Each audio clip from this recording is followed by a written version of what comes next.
हे प्रभु, मैंने ऐसे कौन से कुकर्म किए थे कि मुझे ऐसी मृत्यु प्राप्त हुई? और ऐसे कौन से सुकर्म किए थे कि आपके हाथों से मुझे मोक्ष प्राप्त हुआ है प्रभु? में स्मरण करो, हे जरीफ की पुत्र वक्कासुर। स्मरण करो, कैसे अपने पिता की तरह अभिमान से भरे हुए थे तुम।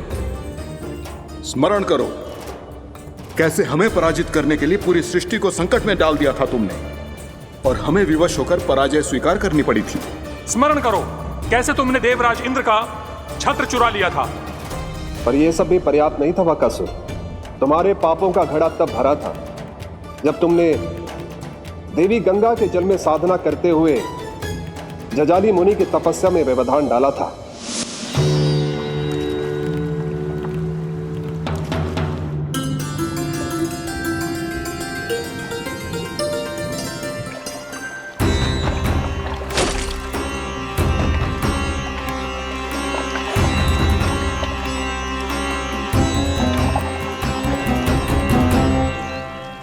रुक क्यों गए चालक?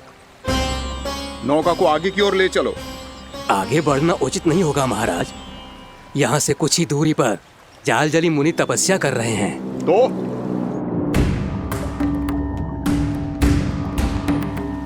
मेरे मत्स्य आखेट के क्षेत्र में इसने तपस्या करने की भूल की है।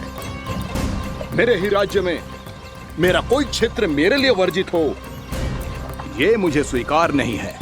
आपने पर्याप्त मत्स्य आखेट कर लिया है महाराज। यदि तुम इन मछलियों का आहार नहीं बनना चाहते हो, चुपचाप मेरी आज्ञा मानो। क्षमा, क्षमा महाराज।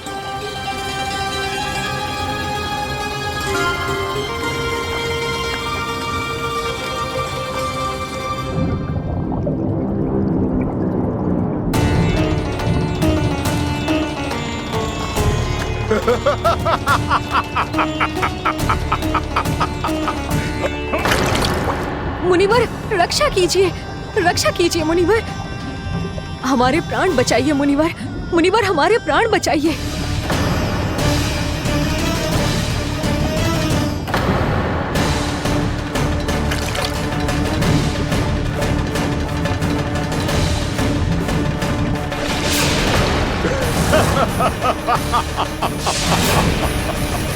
ठहर जाओ असुरराज।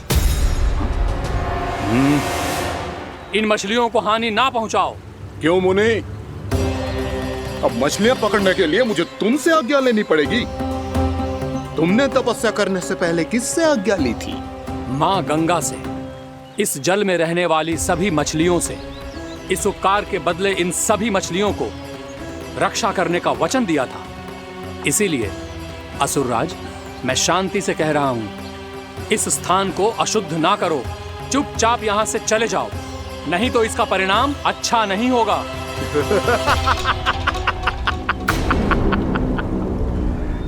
तुम जिन देवताओं की तपस्या कर रहे हो ना मुनि, उन्होंने भी मेरा कुछ नहीं बिगाड़ पाया था, और तुम मुझे धमकी देने का दुस्साहस कर रहे हो।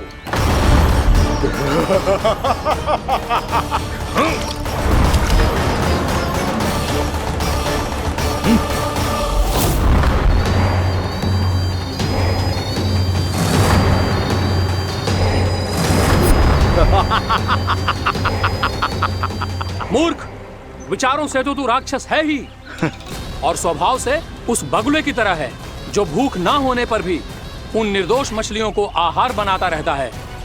इसलिए अभी इसी क्षण से तू वकुला का जीवन जिएगा। ये मेरा श्राप है, ये मेरा श्राप है।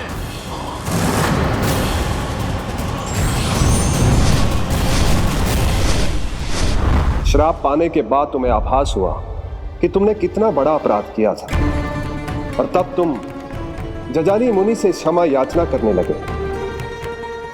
तुम्हारे अपराध बोध को जानकर मुनि श्रेष्ठ शांत हुए और उन्होंने तुम्हें वरदान दिया। श्राप से मुक्ति का एक ही मार्ग होता है असुर, पश्चाताप। तुम्हें अपने भूल का पश्चाताप है, इसीलिए मैं तुम्हें वरदान देता हूं। तुम्हें मेरे श्राप से मुक्ति अवश्य मिलेगी।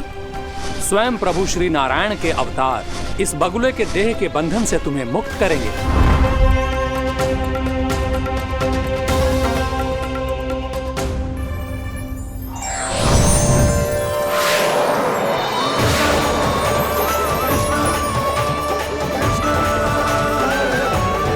प्रणाम स्वीकार करें प्रभु।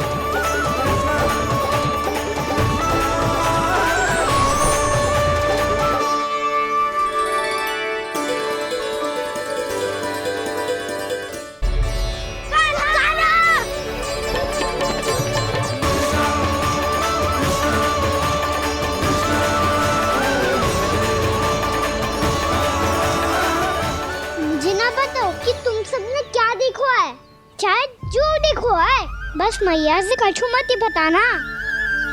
कान्हा!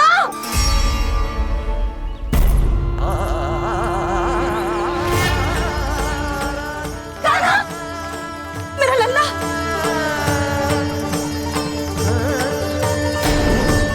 भानु बता रहा था तुझे कोई असुर पंछी निकल गया था। हाँ?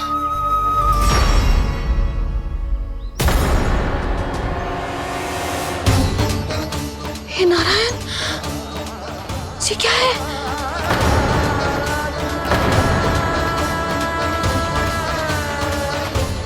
ये सब कैसे हुआ लल्ला? हाँ? कोई बताएगा मुझे ये क्या है?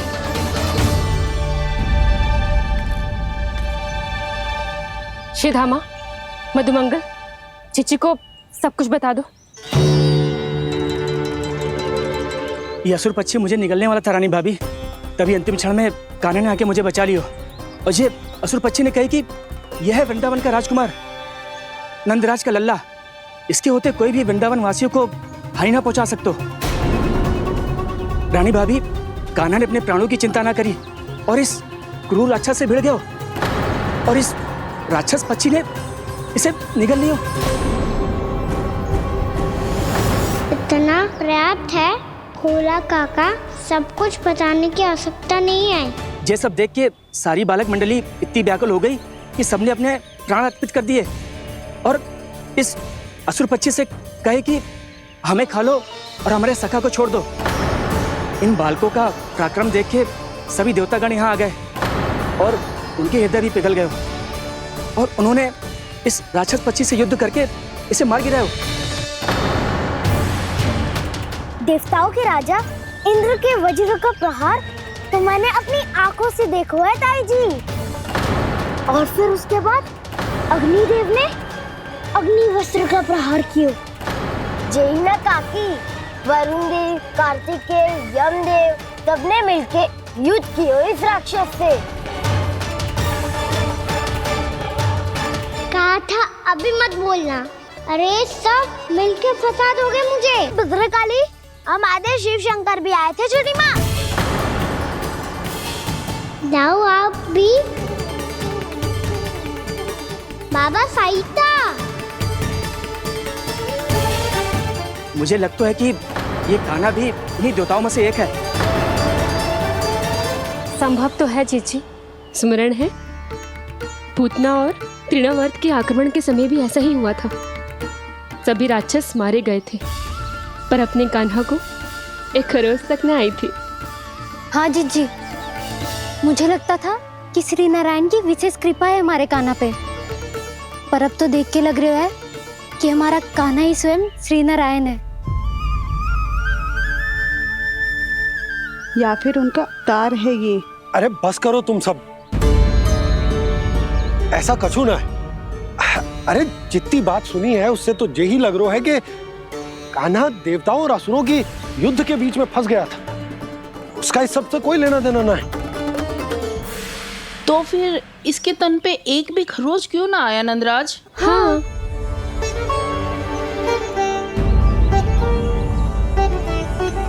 है काकी, खरच तो है। दिखा लल्ला। भैया बात पीड़ा आ रही है, कुछ करो ना। चिकोपिया भी ना अति करती है। श्री नारायण का अवतार हो तो इतनी तनिक सी खरोच पे ऐसे रो तो क्या? बस बहुत होगा। अब तो तुम सबने सीमा ही पार कर दी है। कभी से श्री नारायण बुलाते हो, कभी श्री नारायण का अवतार। तनिक कछु हो ना जाता है कि तुम सब कहानियां बुनने लगती हो। जे बस साधारण सा बालक है, मेरा लल्ला है जे भगवान मती बनाओ।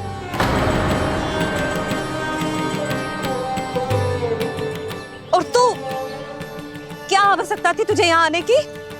हाँ, वो भी मुझे बिना बताए। मेरे साथ छल करके आयो है तू। अब तू घर चल, ऐसा दंड दूंगी ना कि मैया बहुत पीड़ा हो रही है, मैया बहुत पीड़ा हो रही है मैया। हाँ नन्ना, तू घर चल, मैं तुझे औषधि लगा दूंगी। हल्दी का लेप लगाऊंगी ना, झट से ठीक हो जाएगा। चल चल।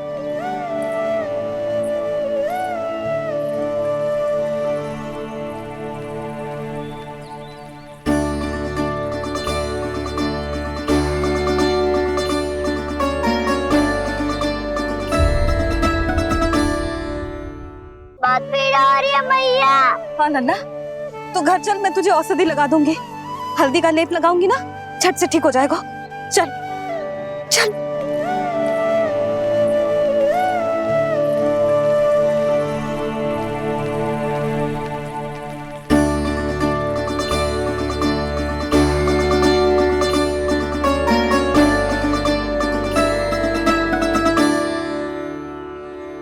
बस लल्ला बस, रो मत।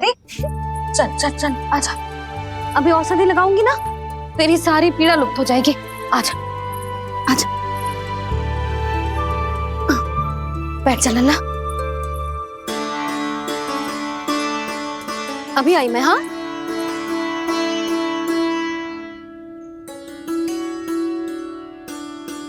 मैया। अरे तू अभी तक रो रो है? क्या कह रही थी सारी गोपियां? बता। के मेरा लल्ला श्री नारायण का अवतार है, दिव्य है, भगवान है। और जो भगवान इतनी छोटी सी चोट पे रोते हैं क्या? इतनी तो लगी भी ना है तुझे, जितना तो तू आ ऊ कर रो है।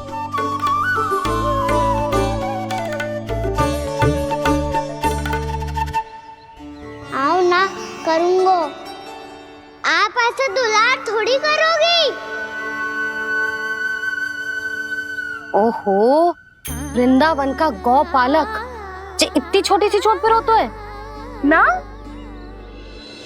गोप बालकों का मुखिया इतनी छोटी सी चोट पे रोता है?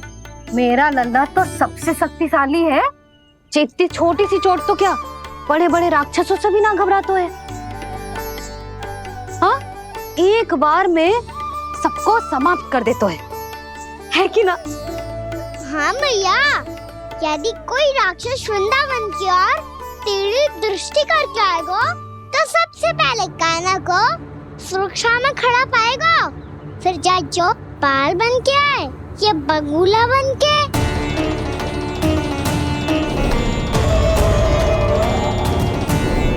ना लल्ला, सोचो भी मती। वृंदावन की सुरक्षा करना तेरा दायित्व ना है। तुझे और कोई संकट का सामना करने की आवश्यकता ना है। अभी तो मेरी पीड़िता का हरण कर रही थी, अचानक से क्या हो गया मैया को? कोई आवश्यकता ना है तुझे ऐसे संकटों का सामना करने की। आने दे आज तेरे बाबा को, सीधा सीधा बोल दूंगी। बहुत हो गए उनके तर्क वितर्क। मेरा फूल सा लल्ला वन में अकेले गौचारण के लिए ना जाएगो। आज बगुले ने निकल लियो, कल कछु और हो जाए तो? नारायण ना करे, कहीं कछु ऊंच नीच तुझे कछु हो जाए तो? मैं तो जीते जी मर जाऊंगी।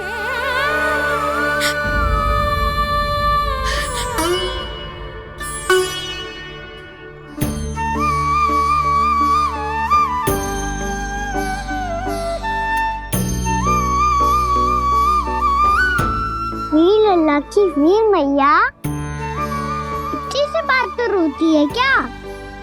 क्या करूं कान्हा, तुझे ऐसे बार बार संकट के मुंह में जाते हुए ना देख सकती मैं। तो करो भैया, मैं वचन देता हूँ।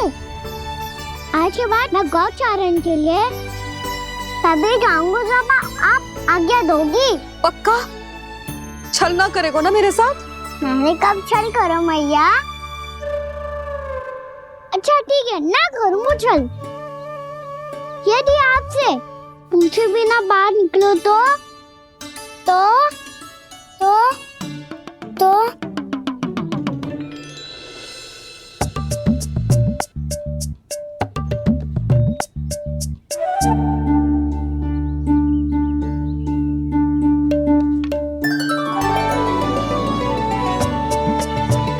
ये रही आपकी छड़ी और ये रही मेरी पीठ। चेक देना तापर तोड़। ठीक है, जब तूने अपना दंड निर्धारित कर ही लियो है तो सोच ले, अब अगर तूने मेरी बात ना मानी तो तोड़ तोड़ छड़ी पड़ेगी, समझ आई?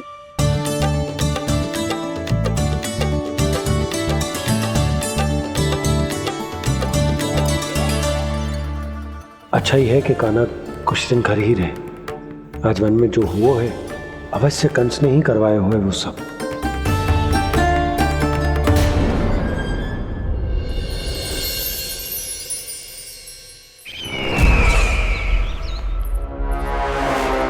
आपका ये धनुष तो सबसे अधिक शक्तिशाली था महाराज, ये कैसे टूट गया? कहीं ये बकासुर की पराजय का संकेत तो?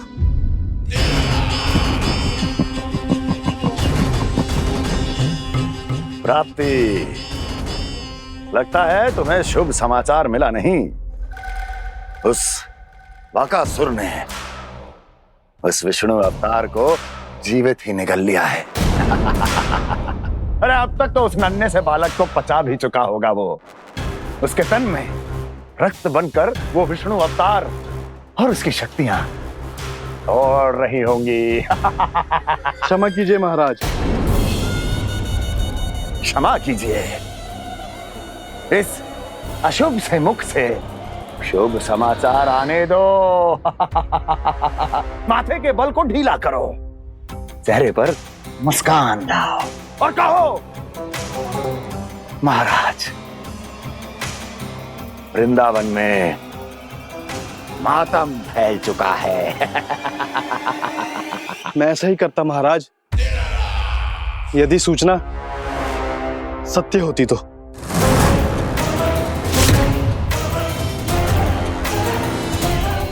कहना क्या चाहते हो? एक क्षण में सूचना उगलो, अन्यथा मेरा योद्धा बकासुर विष्णु अवतार की तरह तुम्हें भी जीवित निकल जाएगा।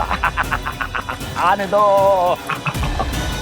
बकासुर मारा गया महाराज, बकासुर मारा गया महाराज, बकासुर मारा गया। बकासुर मर चुका है? असंभव। असंभव। बकासुर ने उस बालक को निगल तो लिया था, पर उसकी सुरक्षा करने के लिए सभी देवता वहां प्रकट हो गए, पर फिर भी कोई बकासुर का सामना नहीं कर पाया। और फिर क्या हुआ? वो बालक स्वयं ही बकासुर के उदर से बाहर आ गया और उसकी चोंच तोड़कर उसकी हत्या कर दी।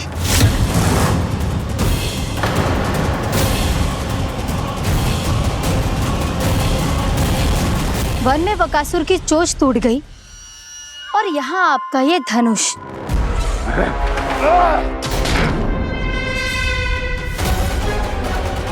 केवल नहीं टूटा तो आपका ये भ्रम महाराज। क्षमा कीजिएगा महाराज, आपका भ्रम टूटना आवश्यक है। आवश्यक है आपको यह आभास होना कि उस विष्णु अवतार को पराजित करने के लिए आपके साधारण योद्धाओं में वो सामर्थ्य नहीं है। अच्छा सर, पूतना, तृणावर्त, बकासुर, ये सब साधारण नहीं थे प्राप्ति, साधारण नहीं थे। फिर तो ये और भी अधिक चिंता का विषय है महाराज, क्योंकि इसका अर्थ तो यही हुआ कि वो विष्णु अवतार कुछ अधिक ही असाधारण है और उसका सामना करने के लिए और उसे मिट्टी में मिलाने के लिए आपको एक ऐसे अस्त्र की आवश्यकता है जो उसके सामने ना झुके और ना ही टूटे।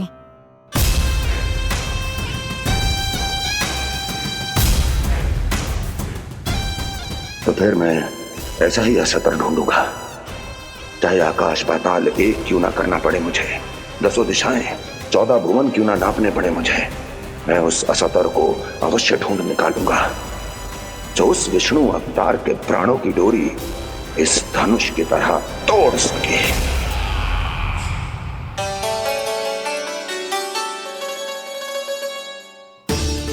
थैंक्स पापा, मैंने मैया को वचन दिया है कि जब तक नहीं चाहेंगी मैं वन नहीं जाऊंगा। इसलिए आप मुझे मारने के लिए कोई शक्तिशाली असुर ढूंढने में व्यस्त रहो।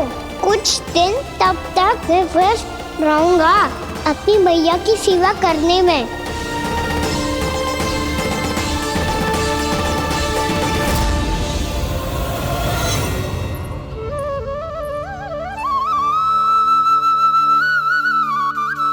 लो मैया, तुलसी जी को चढ़ाने के लिए जल।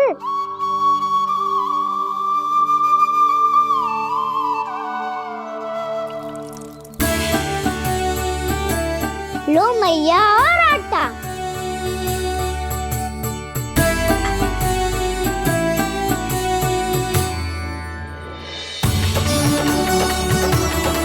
लो मैया, बेलन।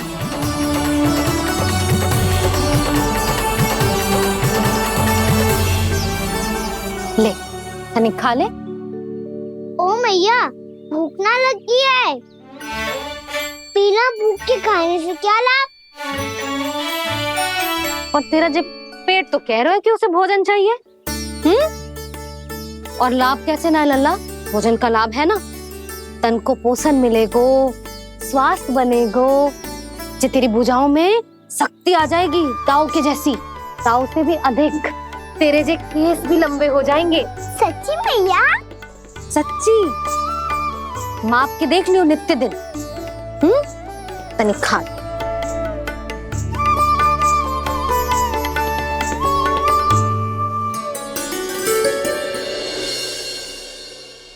मान के मैया का कहना, छक के भोजन खाते हैं,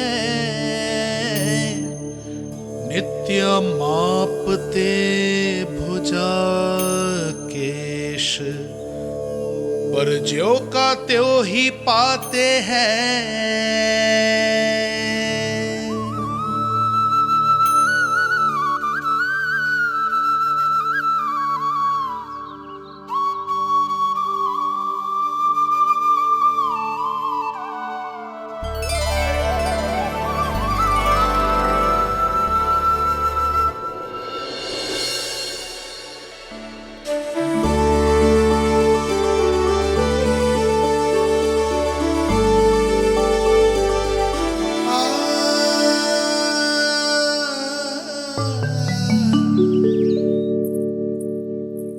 ले लल्ला, फल खा ले।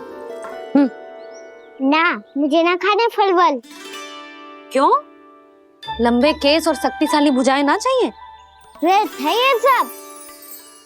पिछले 10 दिनों से देख रहा हूँ, ना केस लंबे हुए हैं, ना भुजाएं शक्तिशाली बनी है। 10 दिन में का चुनाव होने वाला। 10 सप्ताह ऐसे खाएगो ना, तब जाके कुछ बदलाव दिखेगो। समझ आई?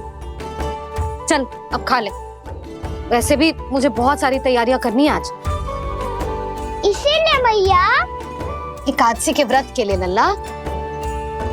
सुनो जी, सारी सामग्री आ गई? हाँ, तुमने जो कही थी सब ले आए हूँ।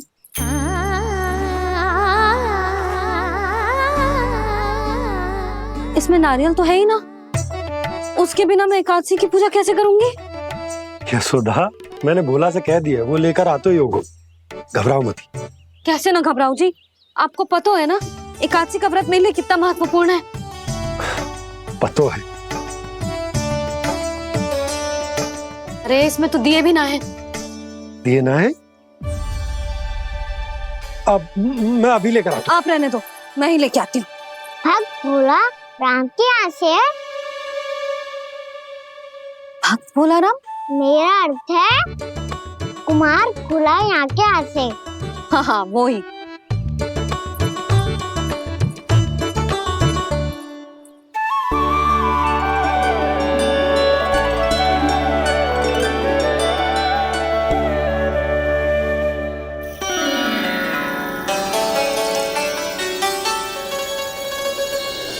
श्री हरि, श्री हरि, मेरे श्री हरि।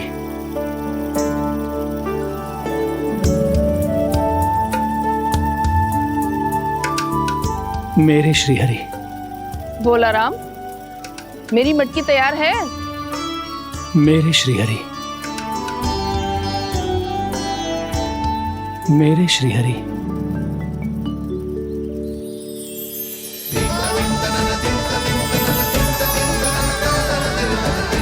भोला राम,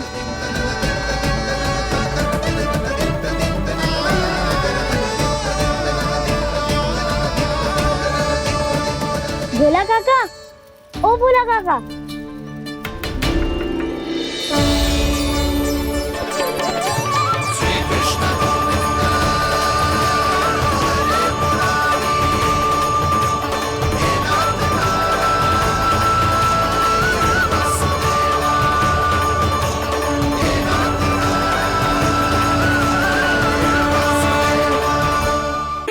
श्री हरि प्रसन्न हो गए।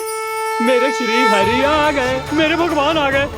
मेरे श्री हरि आ गए, मेरे भगवान आ गए। मेरे श्री हरि आ गए, मेरे भगवान आ गए। मेरे श्री हरि आ गए, मेरे भगवान आ गए। मेरे भगवान आ गए, मेरे घर मेरे भगवान आ गए।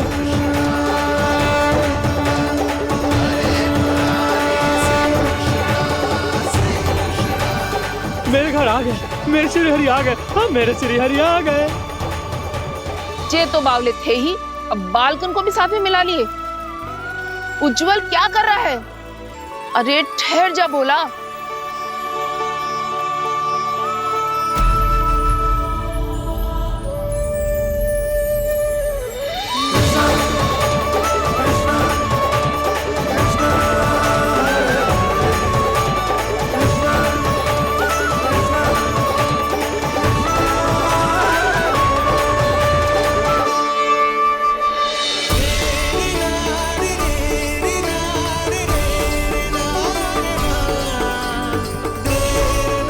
प्रेम से बुलाओ, आएंगे हरि भी।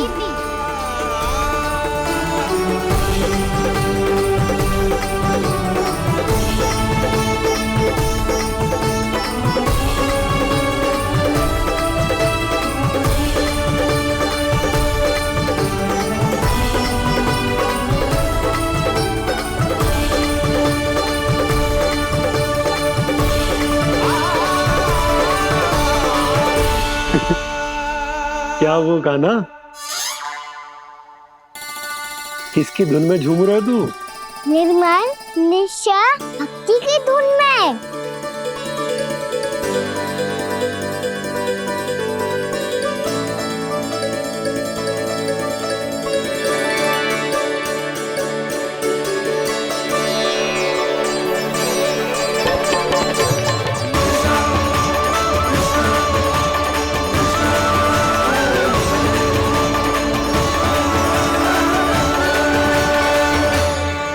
अरे क्या हो गया इन्हें? बावले हो गए हैं क्या? ठहरो, कोई आवश्यकता ना है ऐसे बावलों की तरह नाचने की।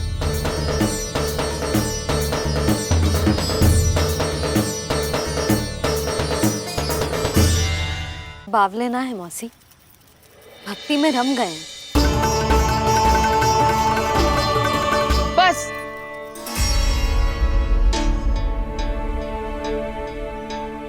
हम सब कब से खड़े हैं यहाँ, पर तुम्हें कुछ ध्यान ही रहा है।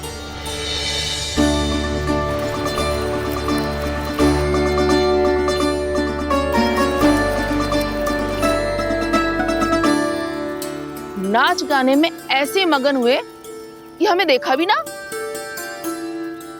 मुझे नाचते हुए देख मेरे श्री हरि को इतना आनंद आ रहा था कि मैं अपने आप को रोक नहीं सका। और वैसे भी मेरे जन्म का एकमात्र उद्देश्य है श्री हरि की सेवा करना, श्री हरि को प्रसन्न करना। तुम बावले हो भोलाराम या हमें बावला बना रहे हो? श्री हरि और तुम्हें देख रहे हैं? हाँ, अभी वो यहीं थे, देख रहे थे।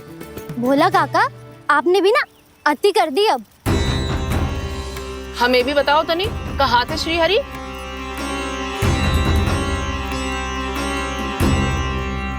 ना जाने अपना उपहास करवाने में क्या आनंद आता है इन्हें।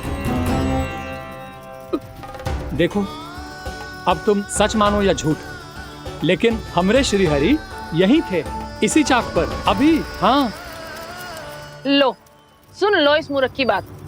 श्री हरि को और कोई स्थान ना मिलो जो इसके मिट्टी के चाक पे आकर बैठेंगे। श्री हरि को और कोई स्थान ना मिलो जो इसके मिट्टी के चाक पे आकर बैठेंगे। श्री हरि को और कोई स्थान ना मिलो जो इसके मिट्टी के चाक पे आकर बैठेंगे। जैसी मैया भैंसुरी लल्ला, दोनों का कुछ पता ही ना चलतो, कब किस बात पर प्रसन्न हो जाए और किस बात पर रुष्ट। अरे मैं भला असत्य क्यों बोलूंगा? अभी अभी यही थे श्री हरि। हाँ,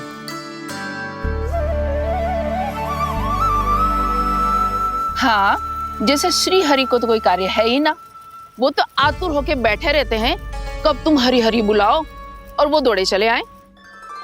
भगवान तो भक्तों के पास आने के लिए सदैव आतुर रहते हैं, बल्कि सत्य तो यह है कि भक्तों के मन में ही निवास करते हैं भगवान।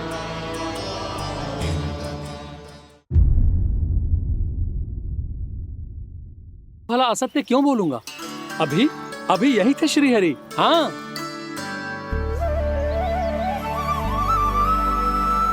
हाँ, जैसे श्री हरि को तो कोई कार्य है ही ना, वो तो आतुर होके बैठे रहते हैं कब तुम हरि हरि बुलाओ और वो दौड़े चले आए।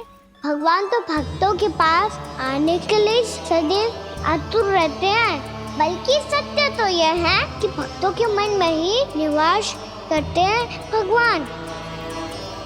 भगवान तो भक्त के पास आने के लिए सदैव ही आतुर रहते हैं शंकरी मौसी। बल्कि सच्ची बात तो ये है कि भगवान हमारे मन में ही निवास करते हैं। कम से कम तू तो इसे बढ़ावा मत दे जशोदा। जब देखो जब हरि नाम की रट लगाए रहते है। हरि बोलते बोलते ऐसो बावलो होता है कि सारा कार्य भूल जाता है। 2 दिन से अपनी मटकी के लिए चक्कर काट रही हूँ। अभी तो एक चक्कर और लगाना होगा आपको। आपकी मटकी तैयार हो गई है, अभी लाता हूँ।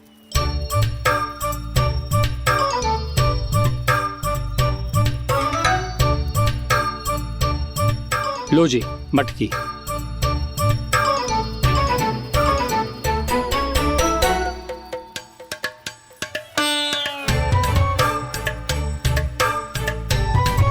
इस कच्चे मटके का क्या करूं मैं?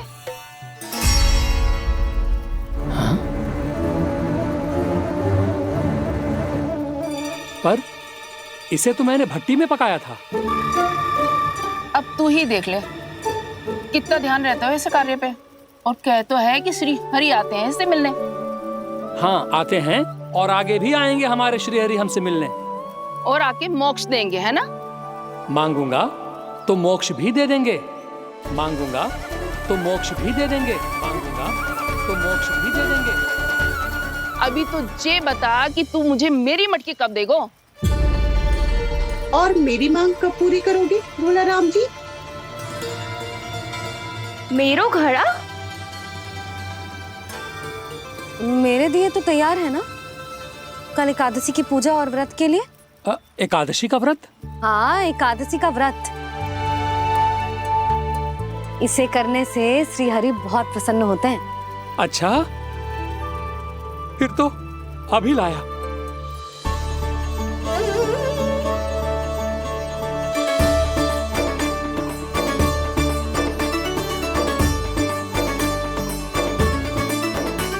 लो जी आपके दिए।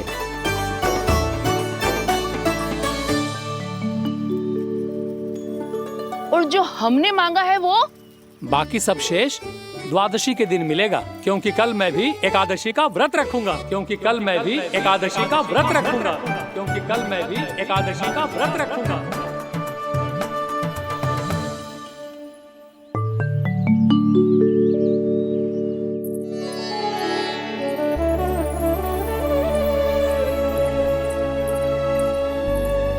जानकी, फूलों का प्रबंध हुआ कि ना? हाँ भाभी, जे रहे। सदैव विलंब कराती है। पर भाभी इस बार तो फूल समय से ही लाई थी। क्या हुआ यशोदा, अभी तो पूजा की तैयारी ना हुई? देखो ना मौसी, ये जानकी ना कुछ छूट ही जाता है इसके कारण। एकादशी की पूजा और व्रत आते ही जसोदा भाभी इतनी वग्र हो जाती है। ऐसो क्या होगा इस पूजा में?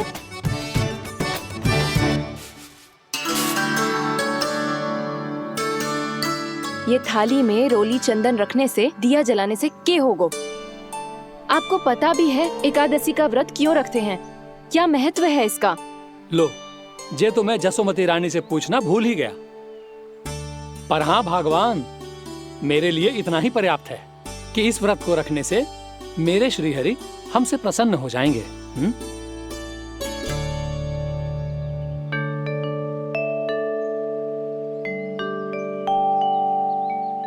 नारायण ही जाने ऐसे कैसे पूजा करते हैं जे श्री हरि की एक मूर्ति तक ना है इनके पास।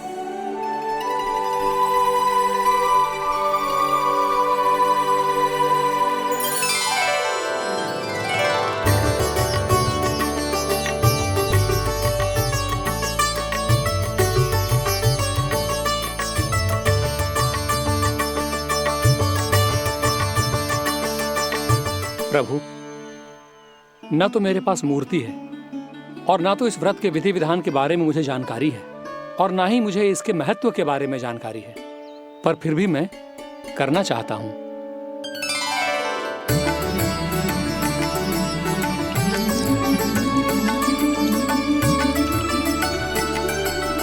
इसीलिए मैं दृढ़ संकल्प लेता हूं,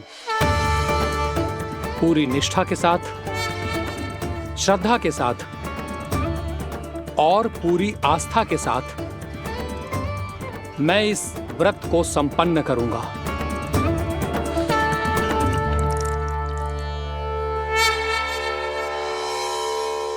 हम संकल्प लेते हैं कि एकादशी के व्रत को पूरी निष्ठा के साथ संपन्न करेंगे।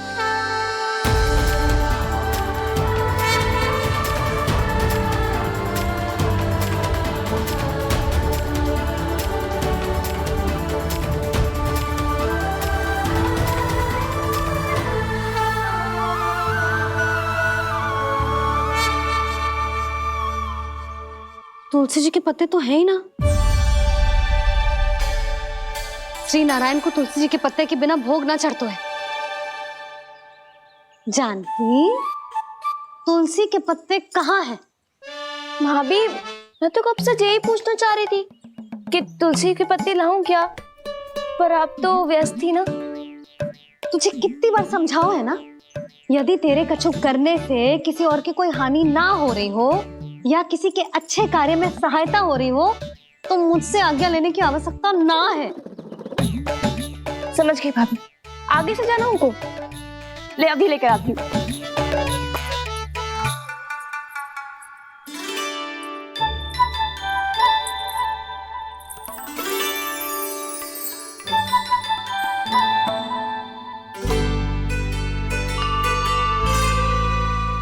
ताऊ, आपने पहले ये व्रत करो है? आपको इसका महत्व पता है? भाभी चल। जानकी, तुमने ये व्रत करो है? फिर तुमको इसका महत्व पता है? सुमति जी, आपको पता है इसका महत्व? कान्हा, क्यों तंग कर रहे हो सबको? मैया, सबने करो ये व्रत, मुझे भी करना है।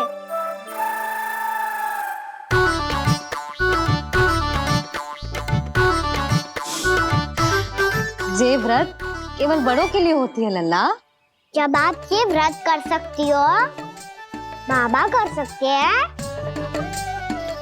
ये सारी गोपियां कर सकते हैं, वो भी कर सकते हैं, तो मैं क्यों ना कर सकता?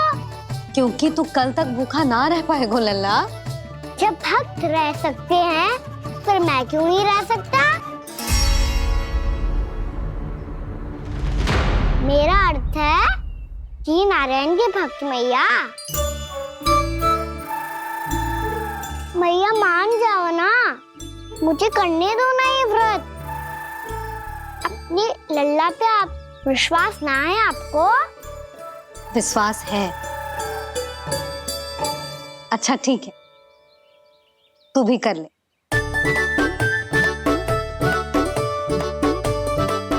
पर मैया व्रत की कथा तो सुनाओ, मैं तो अबध हूँ ना। मुझे कैसा पता चलेगा कि ये व्रत करते क्यों हैं?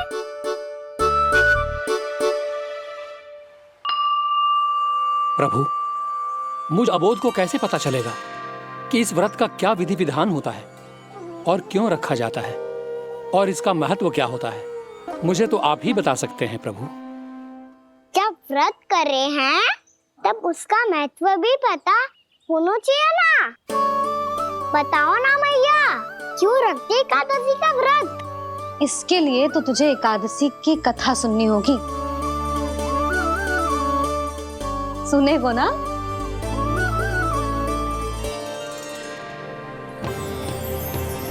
वसुदेव सुतं देवं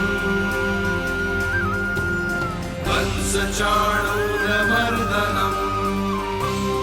श्रीहरि, यशोदा परमानन्दम् कृष्णं वन्दे जगद्गुरुम्। वाह प्रभु, अपने भक्तों को एकादशी व्रत का महत्व समझाने का अच्छा उपाय खोज निकाला है आपने।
अब सब जन एकादशी के व्रत की कथा ध्यान से सुनना, तभी जे व्रत पूरा माना जाएगा।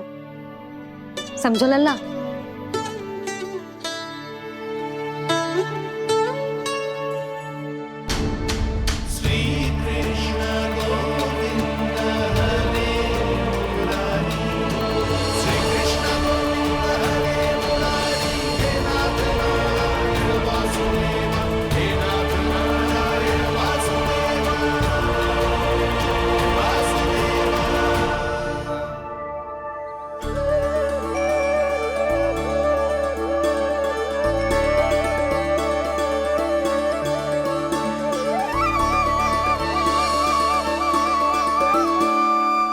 सतयुग में चंद्रावती नाम के नगर में मूरा नाम का एक असुर राज्य करता था।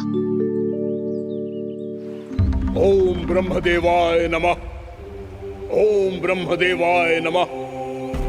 ओम ब्रह्मदेवाय नमः। ओम ब्रह्मदेवाय नमः।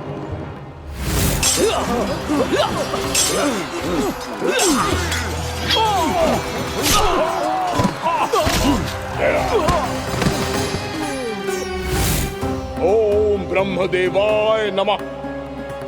ओम ब्रह्मदेवाय नमः। जब उसने देवताओं के हाथों असुरों की पराजय देखी, तब वो वरदान पाने के उद्देश्य से ब्रह्मा जी की तपस्या करने चला गो।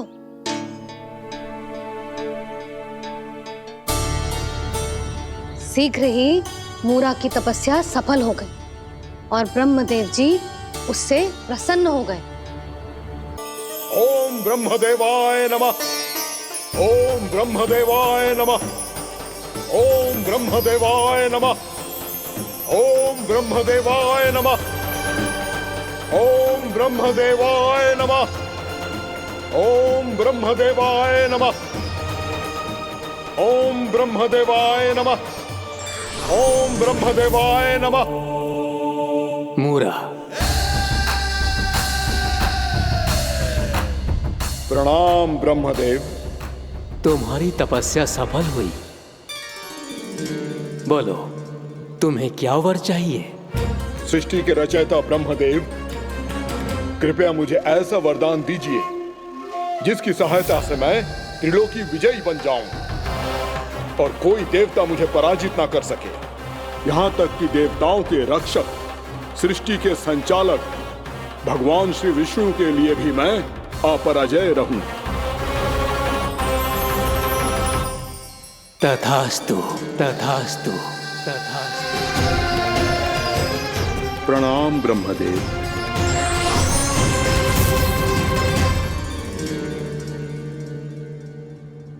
ऐसा वरदान पाकर मूरा बहुत अभिमानी होगा। यक्षों, किन्नरों, यहाँ तक कि देवताओं को भी युद्ध के लिए ललकारने लगो, पर किसी ने भी उसकी ललकार को स्वीकार ना करो, क्योंकि सभी उसकी शक्ति से बहुत भयभीत थे और उसके सामने युद्ध किए बिना ही अपनी पराजय स्वीकार करने लगे और फिर दंभ में आके उसने स्वर्ग लोक पर भी आक्रमण कर दिया और देवराज इंद्र तक को चुनौती दे डाली।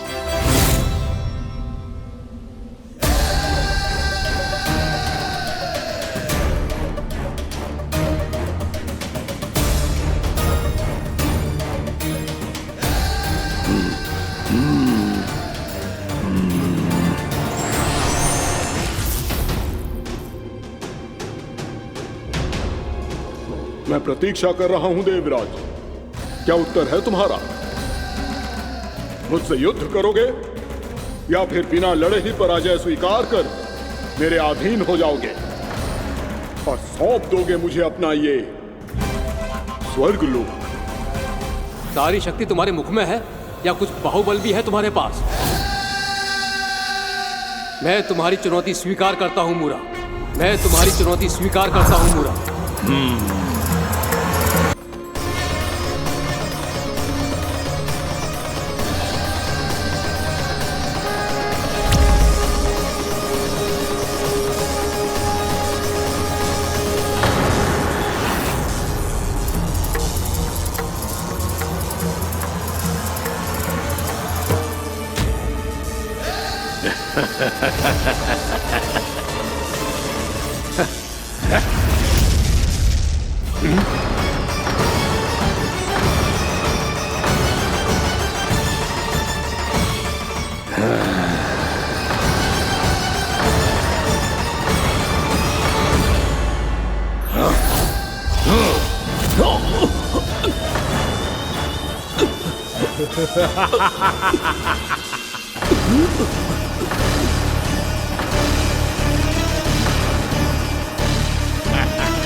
खैरिए देवगण, असुर राज मूरा को ब्रह्मदेव का आशीर्वाद प्राप्त है।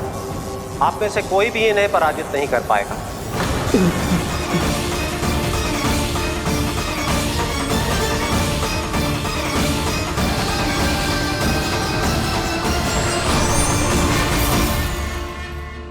एक अवसर और देता हूं देवराज, युद्ध या अधीनता, क्या उत्तर है तुम्हारा देवराज?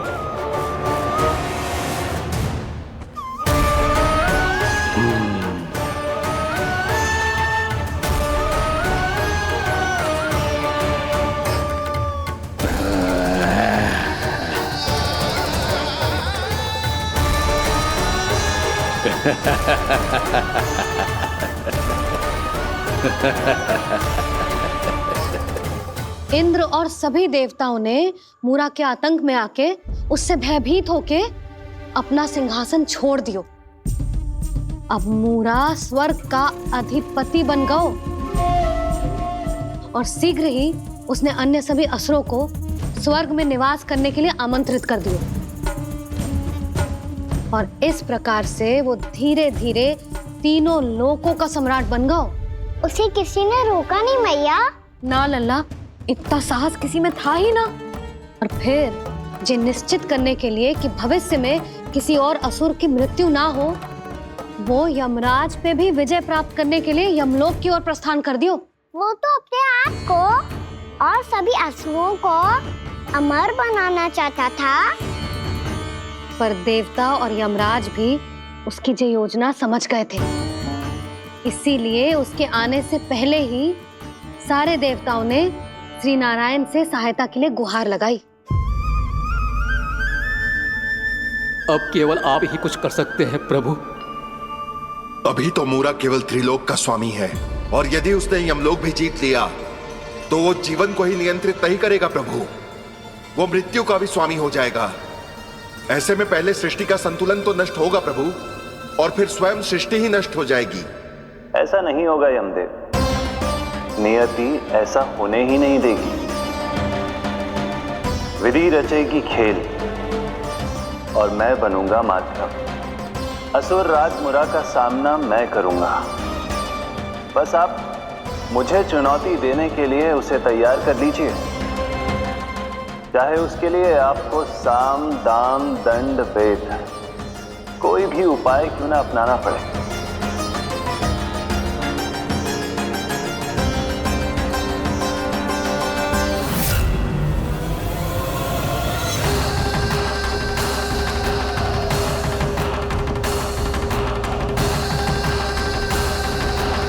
आप तो मेरी प्रतीक्षा में पहले से ही खड़े हैं यमदेव।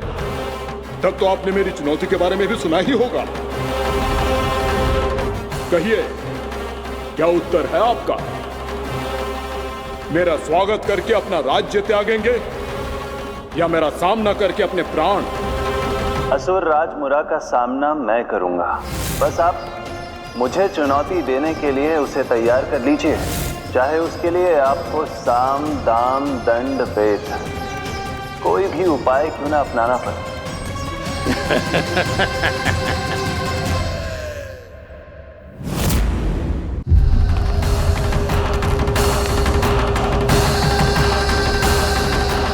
आप तो मेरी प्रतीक्षा में पहले से ही खड़े हैं यमदेव। तब तो आपने मेरी चुनौती के बारे में भी सुना ही होगा। कहिए, क्या उत्तर है आपका? मेरा स्वागत करके अपना राज्य त्यागेंगे या मेरा सामना करके अपने प्राण? हे असुर श्रेष्ठ, मैं आपकी अधीनता स्वीकार करने के लिए तैयार हूं। बस एक विनती है मेरी। शर्त को विनती का नाम देकर बहलाना चाहते हो मुझे यमराज? असुर राज मूरा के सामने शर्त रख पाओ, इतना सामर्थ्य नहीं है तुम में। इसका आभास है मुझे असुरराज, पर मैं आपकी अधीनता स्वीकार करूं इससे पहले आपको स्वामी धर्म का पालन करना होगा। मेरे पुराने स्वामी के क्रोध से मेरी रक्षा करनी होगी आपको। कौन है तुम्हारा पुराना स्वामी? भगवान श्री नारायण। और छोटी माँ, मूरासुर को तो श्री नारायण से भी रक्षा का वरदान प्राप्त था ना? यही तो श्री नारायण की लीला थी बलराम। पर वो राक्षस अपने दम में जे समझ ही ना पाओ कि वो क्या भूल करने जा रहा है, और पहुंच गओ भगवान श्री नारायण को चुनौती देने के लिए।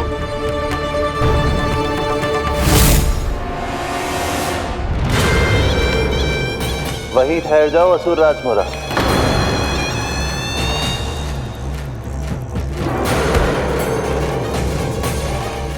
यहाँ क्यों आए? आपको पराजित करने और ये वैकुंठ जीतने,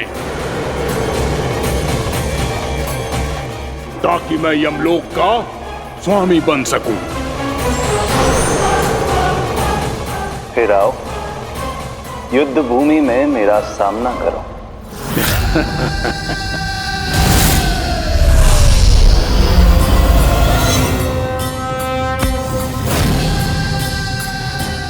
ये नहीं जानते कि इनसे ना हारने का वरदान तो मैं पहले ही प्राप्त कर चुका हूँ। इसलिए युद्ध ठीक से आरंभ हो पाए उससे पहले ही इन्हें जीत लूंगा मैं।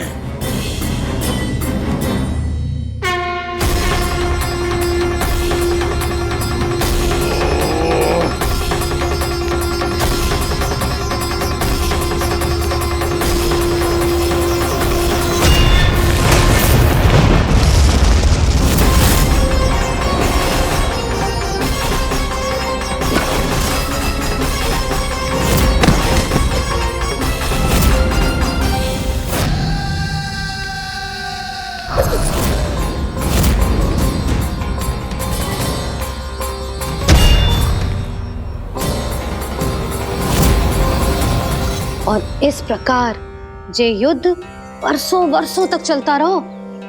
दोनों योद्धा पूरे ब्रह्मांड में अनेक अस्त्रों शस्त्रों के साथ युद्ध करते रहे।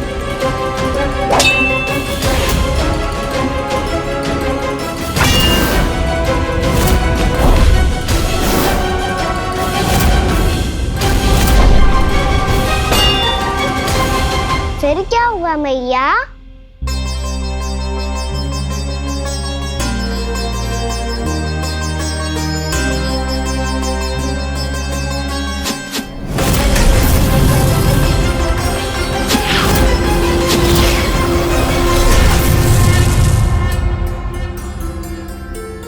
उस युद्ध को कभी समाप्त हुआ हो, पर कैसे? शीघ्र ही वो राक्षस थक गौ लल्ला।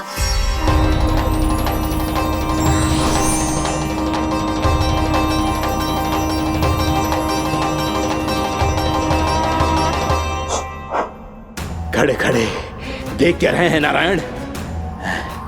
आक्रमण कीजिए, वध कर दीजिए मेरा।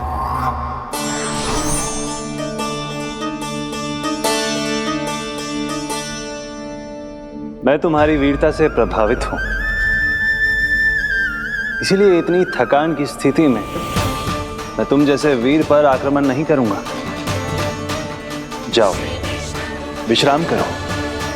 यदि फिर से युद्ध करने की इच्छा हो तो तुम्हारा स्वागत होगा।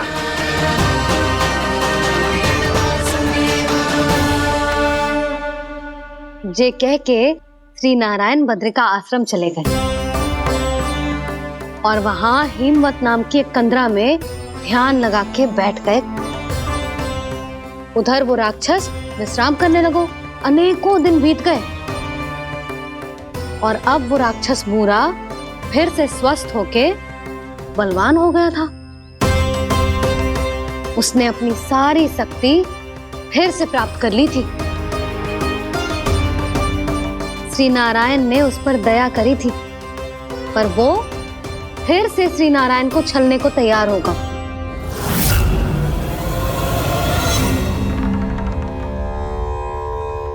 ध्यान में बैठे बैठे श्री नारायण योग निद्रा में चले गए,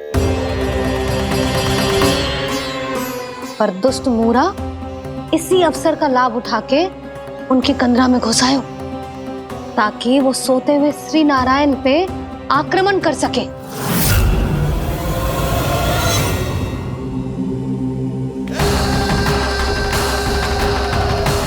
आज इस लंबे युद्ध को जीतकर अपने इस अंतिम शत्रु का भी अंत कर दूंगा मैं।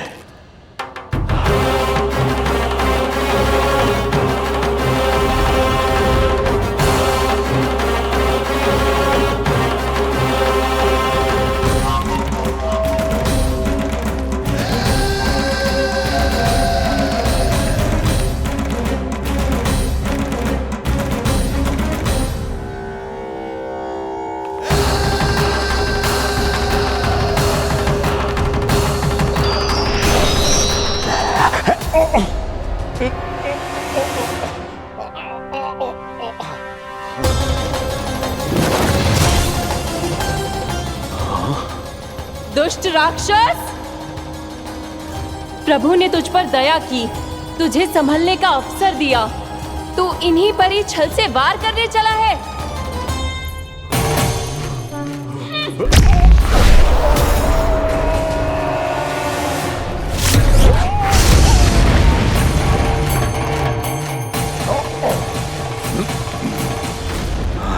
मैं अजय हूँ, मुझे कोई पराजित नहीं कर सकता। ब्रह्मा का वरदान है मुझे। तूने नारायण से अपराजय होने का वरदान मांगा था मूर्ख, उनकी शक्ति से नहीं। ध्यान से देख, मैं तेरी मृत्यु हूँ, मृत्यु।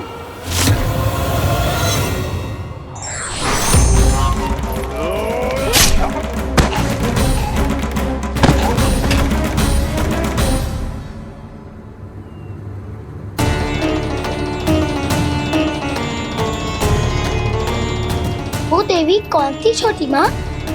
और कौन बलराम, वो ही तो थी देवी एकादशी।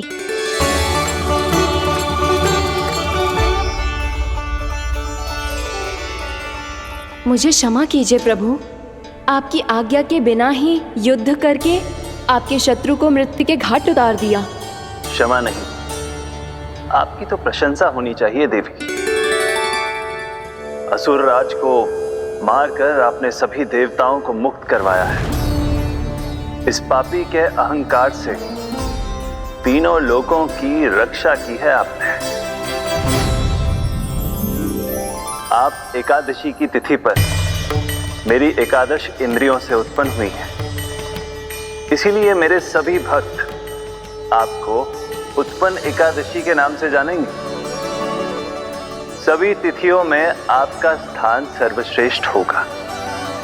जिस तरह आपने राक्षस के आक्रमण से मेरी रक्षा की है, उसी प्रकार एकादशी के दिन व्रत करके जो भी भक्त आपकी कथा सुनेगा, मैं स्वयं उसकी रक्षा करूंगा। जो आपकी पूजा करेगा उसे मेरी विशेष कृपा प्राप्त होगी और उसके साथ साथ उसे मिलेगा धन, सिद्धि और मोक्ष।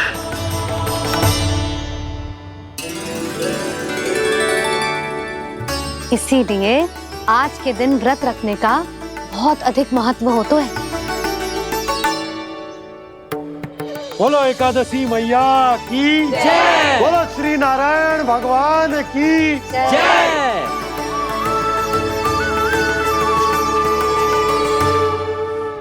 प्रभु की कृपा से एकादशी का महत्व भी पता चल गो और मेरा व्रत भी सफल हो गो। अब भी नहीं भूला राम, एकादशी का व्रत पूरी तरह तभी सफल होता है जब द्वादशी के दिन उसे पूरा किया जाता है।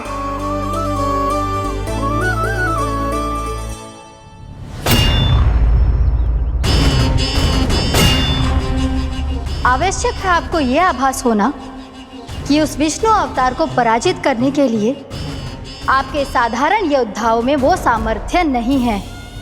वो विष्णु अवतार कुछ अधिक ही असाधारण है।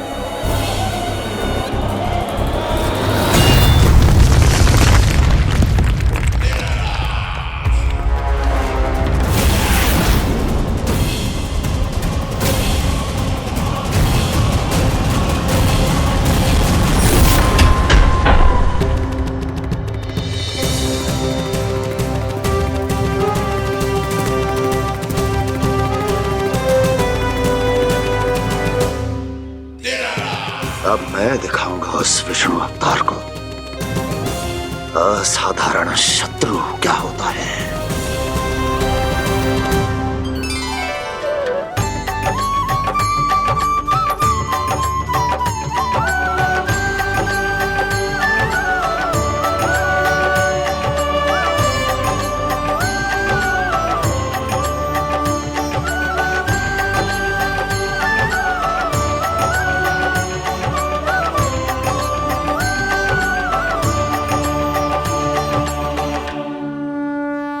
मामा अधीर हो रहे हैं, पर मैया ने मुझे अभी तक बाहर जाने की आज्ञा नहीं दी है। अभी उन्हें किसी और राक्षस को यहाँ भेजने से रोकने के लिए मुझे ही कुछ करना होगा।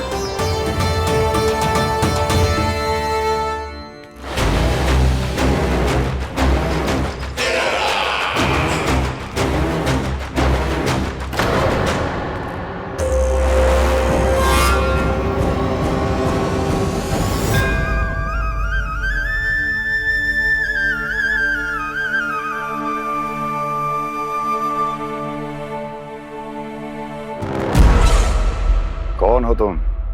बचपन से ही मुझे मारने का सपना देख रहे हैं, फिर मुझे ही नहीं पहचानते।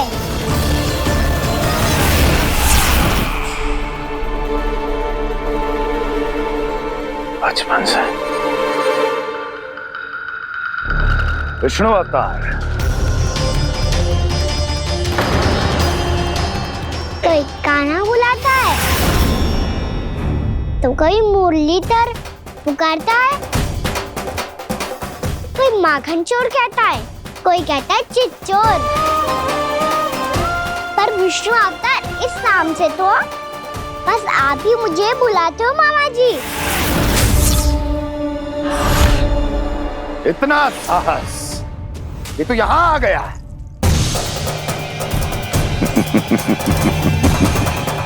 यहां आ तो गया तू विष्णु अवतार, किंतु यहां से जीवित नहीं जाएगा। तेरे इस शीश को तेरे धड़ से अलग कर दूंगा मैं।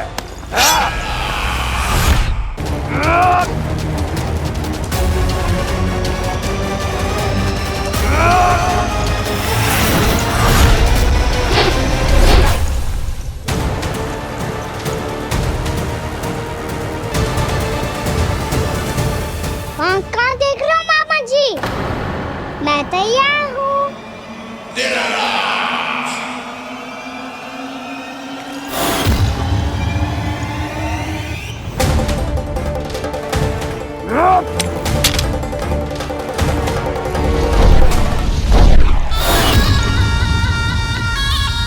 मामा जी, आप सदैव इसी तरह क्रोध में रहते हो क्या?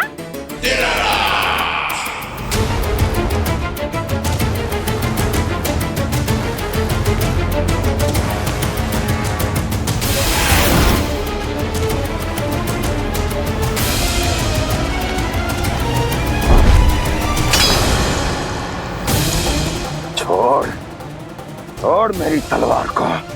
छोड़ो तो तब जब पकड़ा हूँ।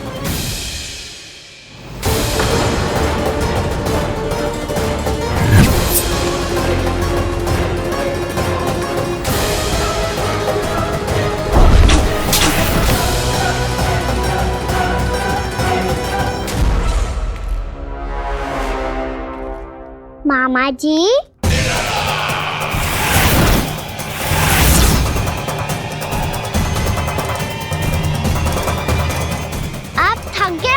थोड़ा विश्राम कर लो।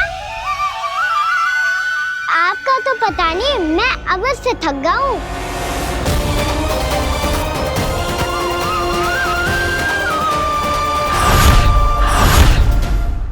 मेरे सिंहासन पर बैठने का तू साहस? अभी तो बस अभ्यास कर रहा था मामा जी। भविष्य में मुझे तो बैठना है यहाँ। आपने बल प्रयोग करके से अपने पिताजी से छीना था, मैं आपसे छीन लूंगा। जो छल और बल से लिया जाए वो अधिक समय तक टिकता नहीं है मामा जी।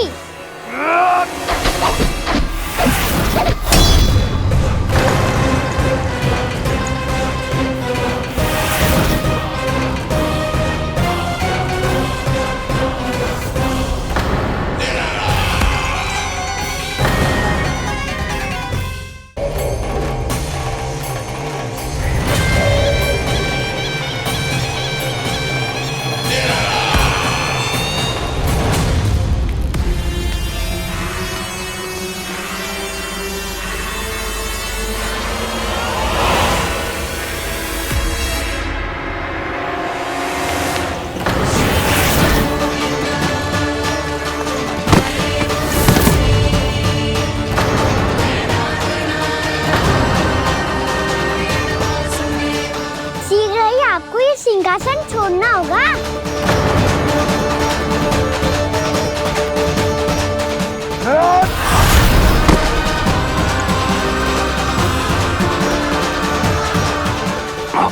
वो मेरा सिंहासन छीनना चाहता। वो आ रहा है, वो आ रहा है। सैनिकों! दुर्जन, बंद कर दो सभी द्वार और झरोखे।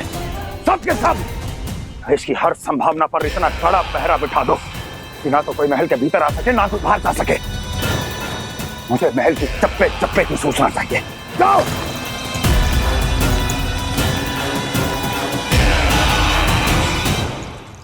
सिंहासन।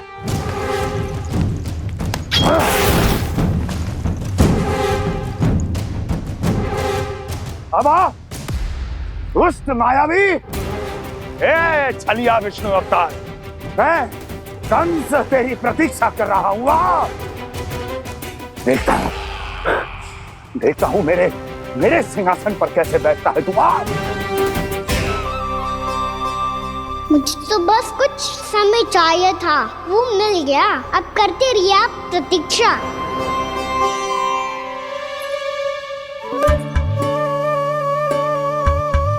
जी अपने आप से बातें क्यों कर रहे हैं जी?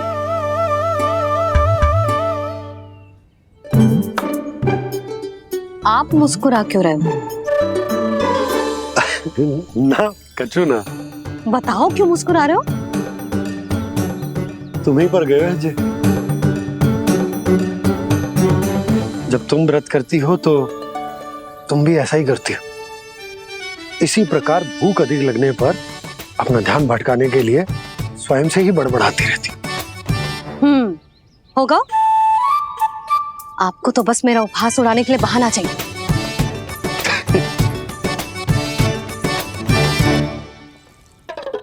लल्ला भूख लगी है? ना मैया, व्रत करे तो भूख कैसे लगेगी?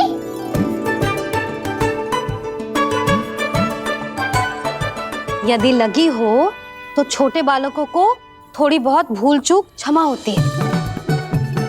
कछु ना तो फल तो तू खा ही सकते है। अब तो पूरे नियम और विधि विधान से व्रत तोड़ूंगा।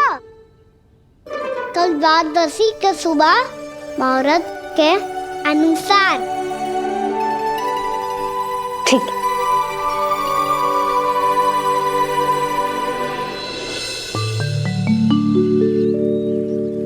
लल्ला एकादशी समाप्त हो गई है, द्वादशी लग गई है। अब तू व्रत तोड़ सकते है। भोजन कर ले। ले।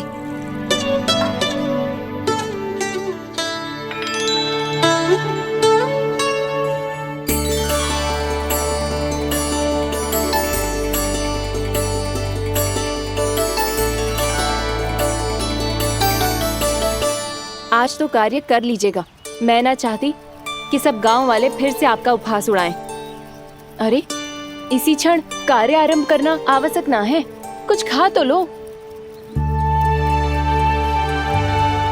कल भी पूरे दिन व्रत में रहे, अब तो कुछ खा लो। ना अभी बिल्कुल भूख ना है। और हाँ भगवान, तुम्हें चिंता करने की आवश्यकता नहीं है। आज मैं किसी को भी 2 शब्द कहने का अवसर नहीं दूंगा। अरे कुछ खाओगे पियोगे नहीं तो कैसे रहोगे?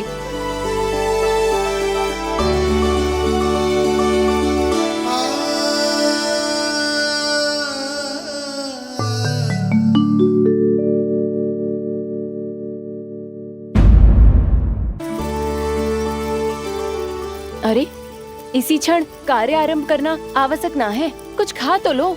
ना अभी बिल्कुल भूख ना है। और हाँ भगवान, तुम्हें चिंता करने की आवश्यकता नहीं है। आज मैं किसी को भी 2 शब्द कहने का अवसर नहीं दूंगा।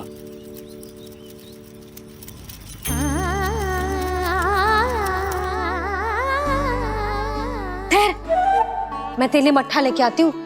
व्रत के बाद पीने से पेट ठंडा रहता है। रुक।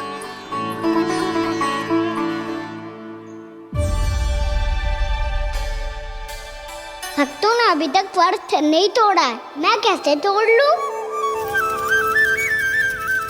भूख कहाँ से होगी? श्री हरि नाम से पेट तो भर लेते हो।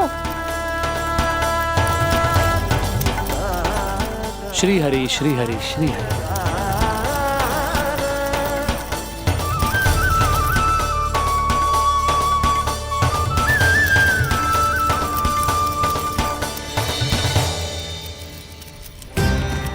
हरि हरि प्रभु हरि, हरि हरि प्रभु हरि, हरि हरि प्रभु हरि, हरि हरि प्रभु हरि। कल से अन्न का एक दाना ना गो है पेट में। अब क्या व्रत तुड़वाने भी आपके प्रभु ही आएंगे? अब क्या व्रत तुड़वाने भी आपके प्रभु ही आएंगे? मैया,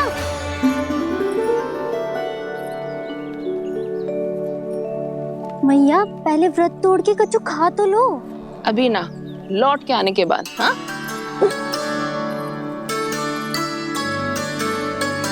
बलराम, ठहरो पुत्र, पहले कुछ खा लो। व्रत तोड़ना आवश्यक होता है। मैया ने एकादशी का महत्व बताया। लगता है मुझे सबको द्वादशी पर व्रत तोड़ने समाप्त करने का महत्व बताना होगा। हरि हरि हरि हरि हरि मेरे हरि।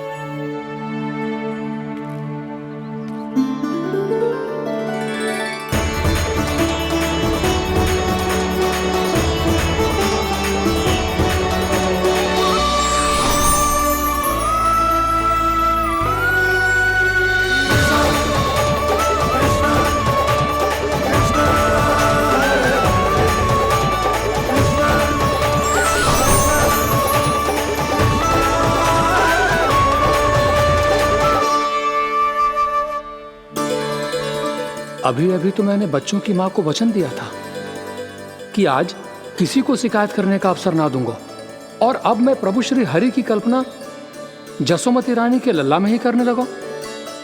ना ना, ये ठीक ना है।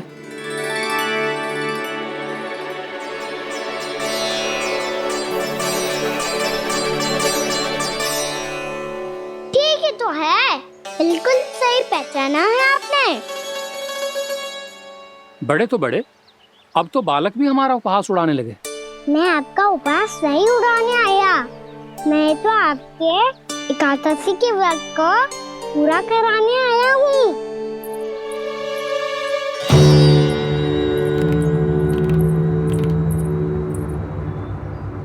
कान्हा,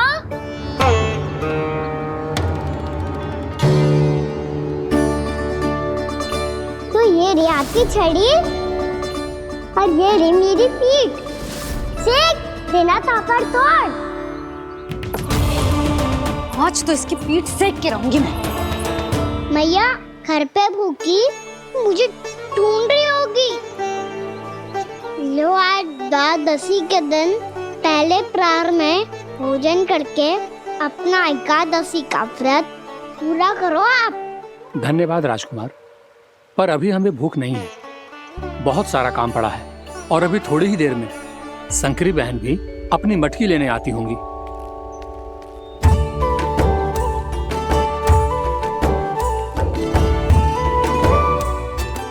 पर मैं आपका व्रत पूरा कराए बिना नहीं जा सकता।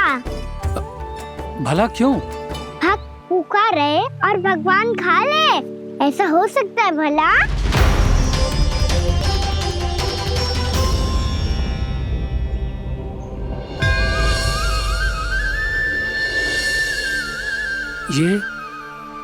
ये कैसा भ्रम हो रहा है मुझे लगता है अपना काम करना चाहिए।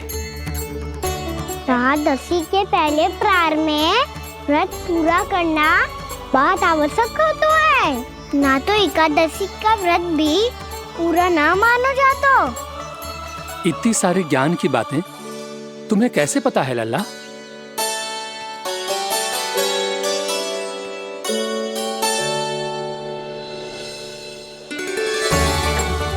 जैसे एकादशी की कथा होती है, वैसे द्वादशी की महिमा भी